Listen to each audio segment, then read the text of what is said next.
Ciao, bye. The acting tonight was absolutely superb. .com.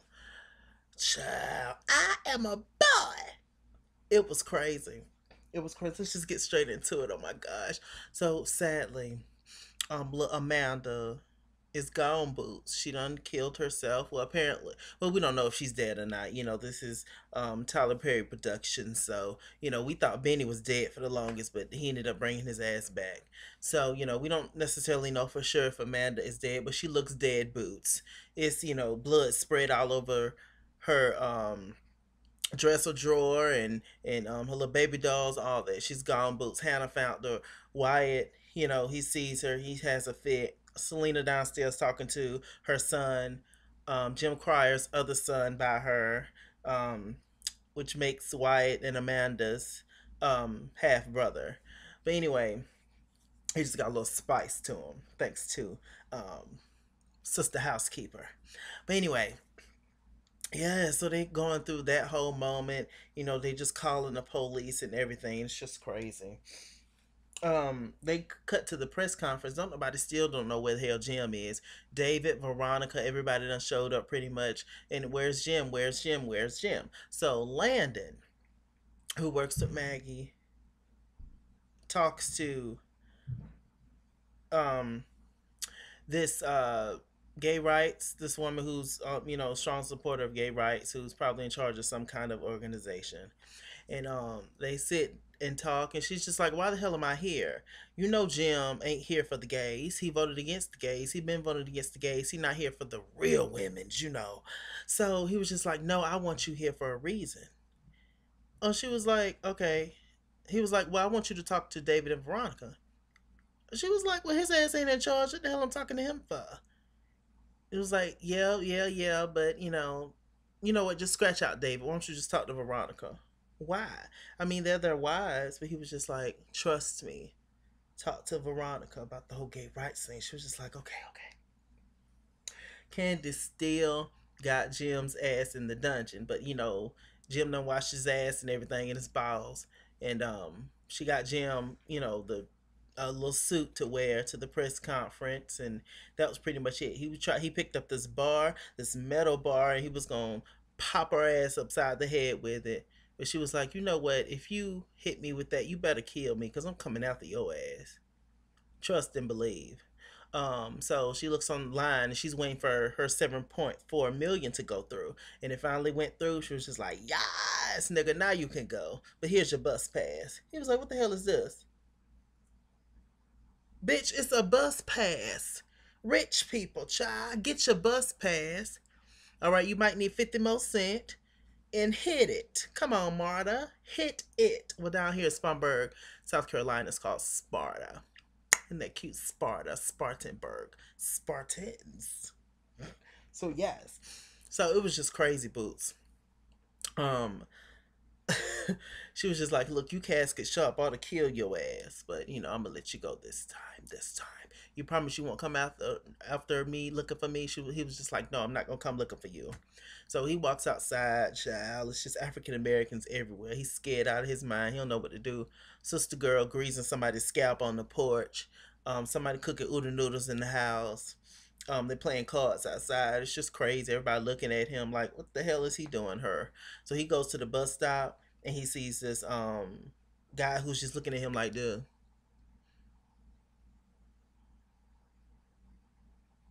Jim's like, hey, how you doing? What's your name?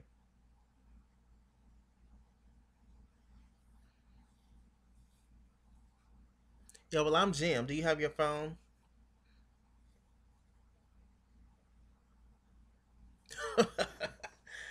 Was intimidating as hell. So Jim get on the bus, crackheads and prostitutes coming off the bus. He's just not used to that. Poor Jim.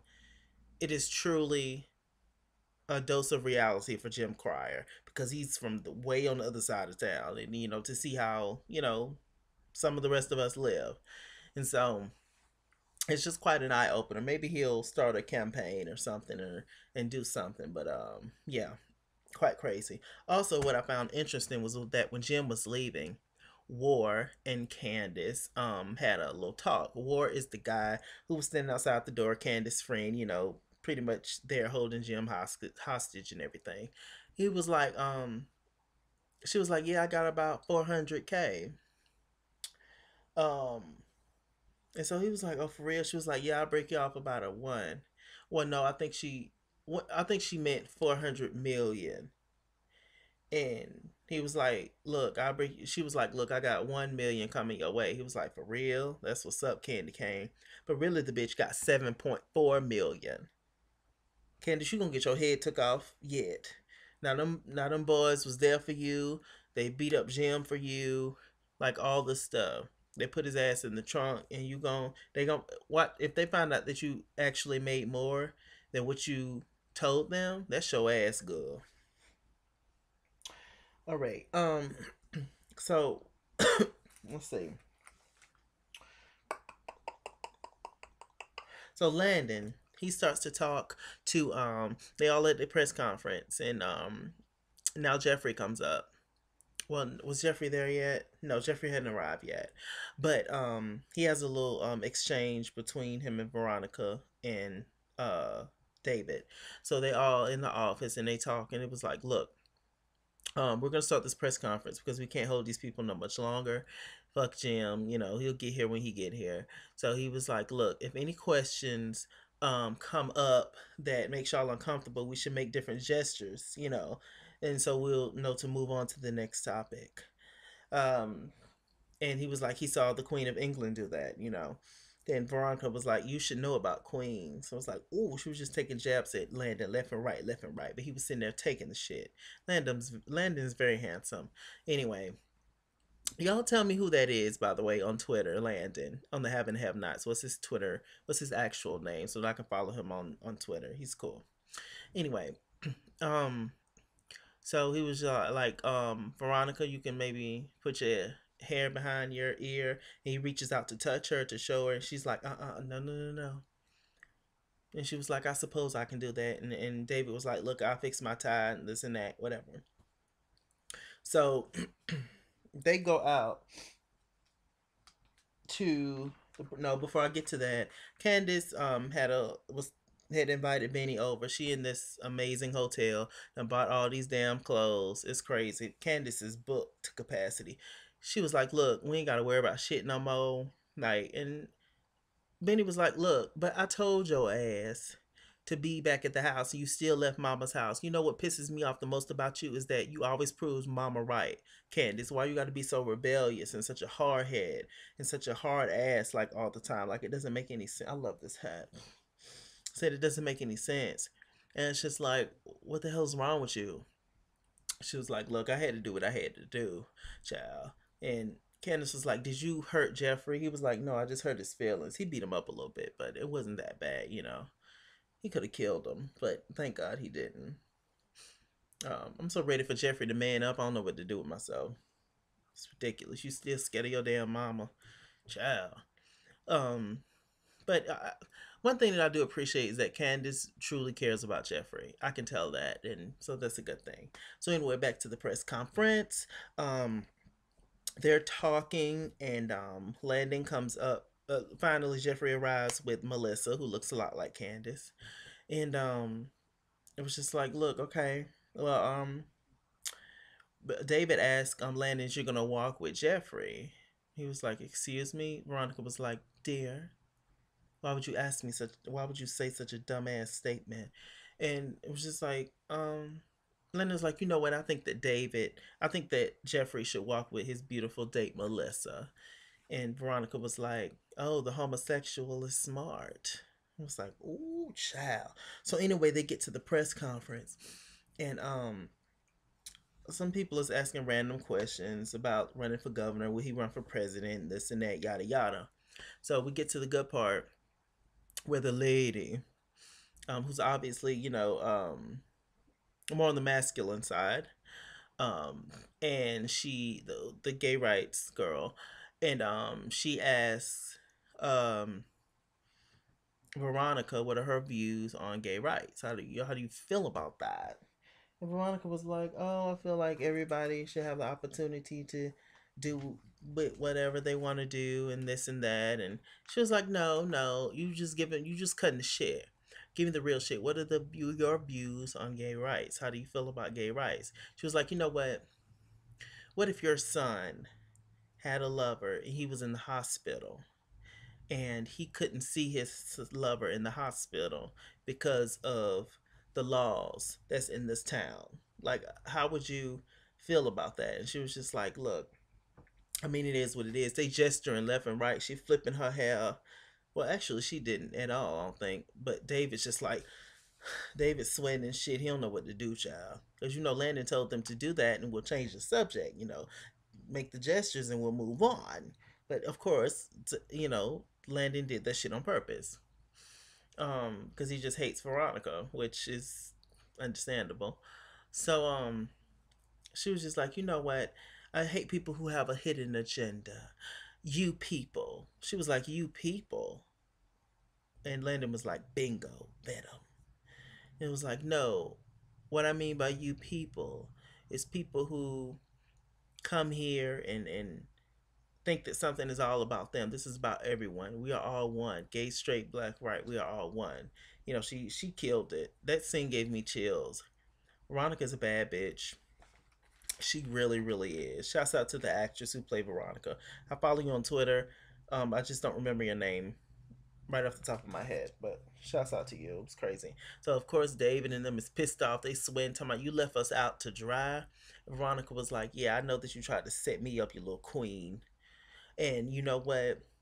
You're fired. And he was like, I don't work for you. And David was like, you're fired, Landon. So apparently Landon is fired. But child, before he walked off, he reached off and grabbed Jeffrey's face and gave him a big old nasty kiss, and Jeffrey trying to push him off. And the girl is just, his Jeffrey's date, Melissa, she's just right there. She's just shocked. And then they walk on. And Landon was like, I'm sorry, girl, but he's gay. He's gay, girl. He's gay, girl. He's gay boots. Who's in charge of the girls? Jeffrey. Okay. And it was just so funny. I was just like, I can't take life right now. It was too funny. Um, okay, so the lady who is in charge of the TV production and everything at the conference, she was like, look, where the hell is Jim, Maggie? Like, we got to go. This is embarrassing. You embarrassed. This is embarrassing. Like, y'all need to get y'all shit together. Like, I'm gonna go out here and tell the people that Jim is an asshole and Jim is irresponsible. And, that's just what it is. So, Catherine goes to talk to Maggie. The lady leaves. Catherine goes to talk to Maggie. It was like, where the hell is Jim? And um Catherine is just unbothered. She was like, Jim ass. He's always late, and he got to make a grand entrance. He probably bringing the parade. Jim ass coming. Ain't nobody even worried about it. Maggie just sweating and going crazy. It was like, look, will you at least call? She tries to call, no answer. Remember, Wyatt has his phone. So it's just craziness. Everybody comes into the office. They don't know what the hell is going on. So Catherine finally talks to and also they're mic'd and stuff, and there's certain news that's coming in, and so everybody else who works there is picking up the phones, and it's crazy. So Hannah talks to Catherine, and then Catherine, she just don't know what to think. She loses it. That scene really touches me because I'm sure obviously Hannah told her that they found Amanda dead, Boots, or at least they think she's dead in the bed. More than likely she's dead. Um, and Catherine she's in shock. She don't know what to say, think, do anything. It's absolute bananas. And everybody's yelling around her, and so it's freaking crazy. And that was pretty much the end of the episode. This was wow. They said on the previews, this is the episode that changes it all. It's a game changer, and it was pretty damn good. Shouts out to Tyler Perry. Shouts out to all the actors. Amazing acting on this episode. I mean, they're great actors, period. But this episode was everything. Yeah, don't forget to tell me what's Landon's name on Twitter. His actual name. The actor who plays Landon on the Heaven Have Nots, if y'all know. Help a brother out. It's a really, really, really good episode. Shocking. My heart was racing. You know, it was crazy. Absolute bananas. I don't know what's going to happen from here on out, but we shall see. Next episode should be quite sad because, of course, they're grieving. And also, the lady got on the television. She was like, Jim Carr's not able to make it because his daughter was just found dead. But they don't know that's the reason why. That's not the reason why Jim ain't there. Jim's still on the bus. Child, Jim inhaling hot dogs and weed on the bus, child. So, child, they might take Jim ass to Hawaii on that bus. Ain't no telling. He probably got on the Greyhound. Anyway, I'm Mr. Chalaki. I'm Mr. Chalaki on Google Plus. Follow me. I'm at This Kingsworld on Twitter, and I'm Chase King on Facebook. Yes, I am. Retweet, like, comment, all that good stuff. Have a nights.